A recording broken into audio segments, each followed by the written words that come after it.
Olá, eleitos do Eterno, graça e paz a todos. Seja bem-vindo a mais um vídeo aqui do nosso canal. No vídeo de hoje, eu tenho aqui 10 perguntas para membros de denominações protestantes, membros de denominações evangélicas, pessoas que fazem parte de uma religião evangélica, uma denominação, um sistema religioso.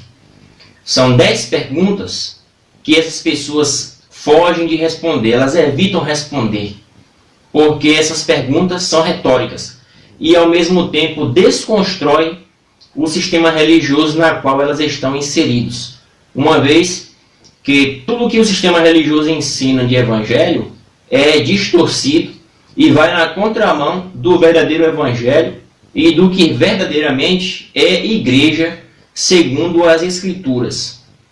Eu já disse aqui em vários vídeos, em várias ocasiões, inclusive eu tenho uma playlist aqui no meu canal, clique aqui no perfil do canal, procure a minha playlist com o tema Desigrejados ou Livres, que você vai ver lá vários vídeos onde eu explico o que é igreja. E igreja nada tem a ver com uma construção de pedras, um prédio, um endereço fixo, onde as pessoas se reúnem e dizem que vão à igreja. Porque na realidade as Escrituras ensinam que a igreja somos nós. A igreja é constituída do corpo de Cristo, que são aqueles que creem em Cristo. A igreja são pessoas humanas. A igreja de Cristo é um organismo vivo. Não é uma instituição, uma organização religiosa. Portanto, essas 10 perguntas que eu trago aqui, elas desconstroem o sistema religioso. E toda vez que os membros dessas denominações, dessa igreja prostituta, igreja falsa, são confrontados com perguntas desse tipo aqui, eles não respondem.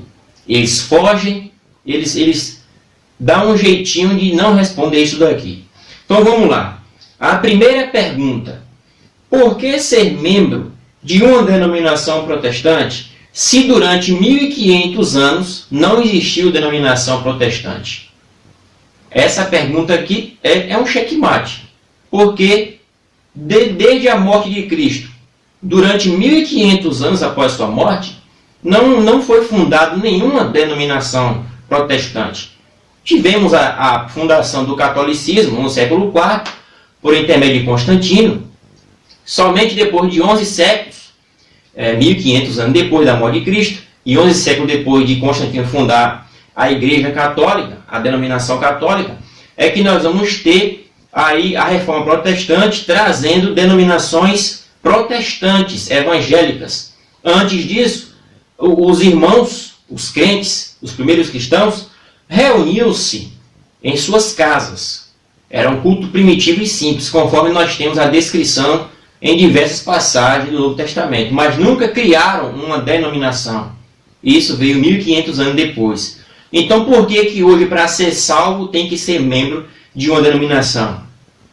Segunda pergunta: você pode mencionar um único texto bíblico em que Cristo ou seus apóstolos tenham ordenado a criação de uma instituição religiosa com um clero ou um templo?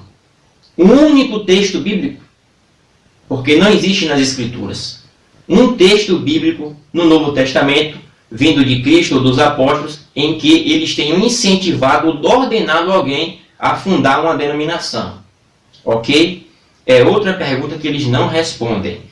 Terceira pergunta: por que se reunir em templos, se na doutrina dos apóstolos isso não é ensinado, uma vez que os cristãos primitivos se reuniam nas casas dos irmãos? Nós temos diversas passagens nas Escrituras. 1 Coríntios 15, Filemão, versículo 2, e entre outras e outras passagens onde os crentes se reuniam nas casas dos irmãos.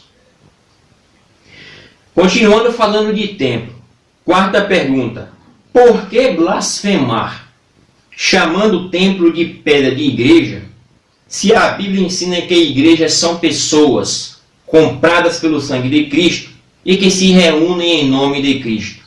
Eu fiz questão de perguntar aqui por que blasfemar, porque de fato chamar templo religioso de igreja é uma blasfêmia, pois as Escrituras mostram claramente que igreja são aqueles que foram comprados pelo maior ato da humanidade, que foi o sacrifício de Cristo. E associar sacrifício de Cristo, que foi pela igreja, pelas pessoas que nele creem, a um templo religioso, uma construção de pedras, é blasfemar do sacrifício do Filho de Deus. Quinta pergunta: por que insistir com a afirmação de que templo é a casa de Deus, se as Escrituras dizem que Deus habita no seu eleito, que foi chamado por intermédio da fé salvadora? Porque as Escrituras dizem claramente que Deus não habita em templos feitos por mãos humanas. Deus habita no seu povo, no seu eleito, no seu escolhido. 1 Coríntios 3,16, 1 Coríntios 6,19, João 14, 23, e entre outros textos.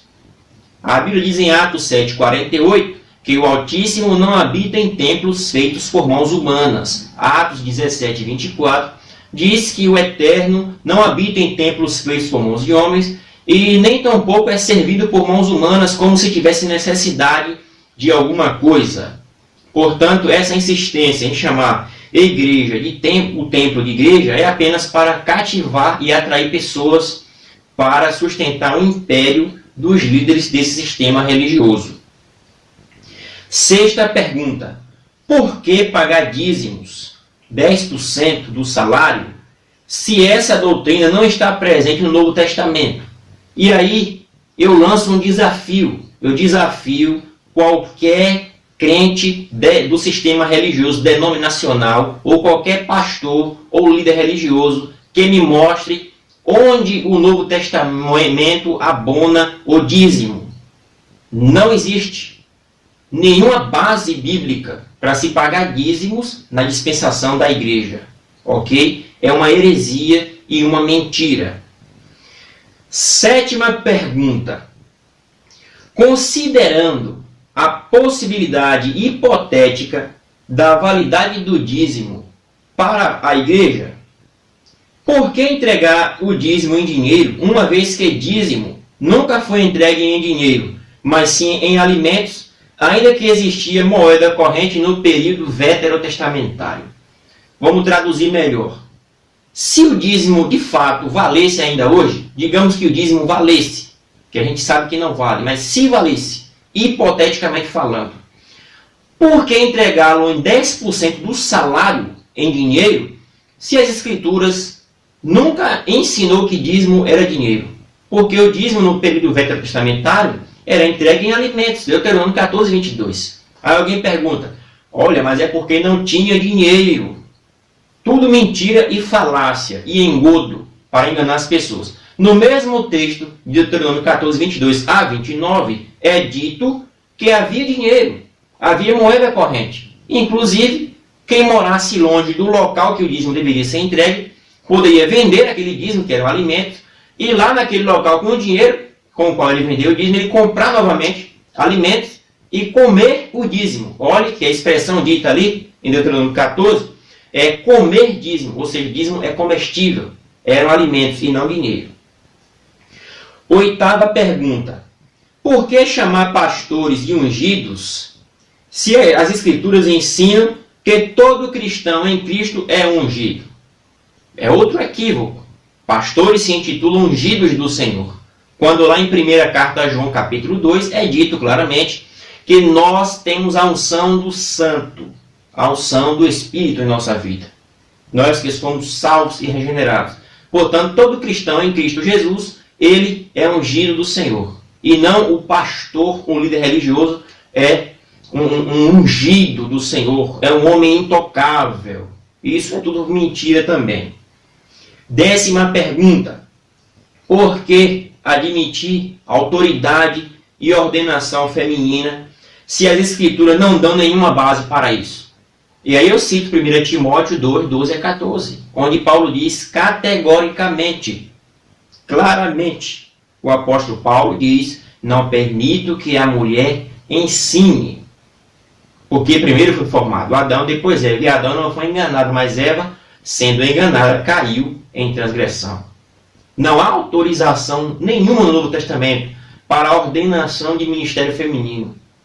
E no sistema religioso, hoje isso é normal. Mulheres pastoras, mulheres pregadoras, e fazem aquilo que bem entendem. Portanto, as Escrituras não abonam esse tipo de ensino. As Escrituras não mostram de modo algum essas características que eu acabei de citar aqui. Isso não está presente na doutrina do Novo Testamento. Então, se você tiver coragem de responder essas perguntas, você que é membro de uma denominação, responda. Se você conseguir refutá-las. Se você não conseguir refutá-las, eu sou obrigado a te perguntar o que é que você ainda está fazendo nesse sistema religioso, que você ainda não foi livre, você ainda não toma a decisão de ser livre em Cristo Jesus e procurar congregar da maneira correta. Congregue com sua família, com seus amigos, reúnam-se, louve ao Senhor, estude as Escrituras, pregue o Evangelho Santo e puro, mas seja livre do sistema religioso que usa de engodo, de mentira, para poder manter as pessoas escravas e pregando ao contrário daquilo que o nosso mestre amado Cristo nos ensinou. Um grande abraço, deixe o seu like, comente, e se não é inscrito, inscreva-se em nosso canal. Graça e paz, e até o próximo vídeo.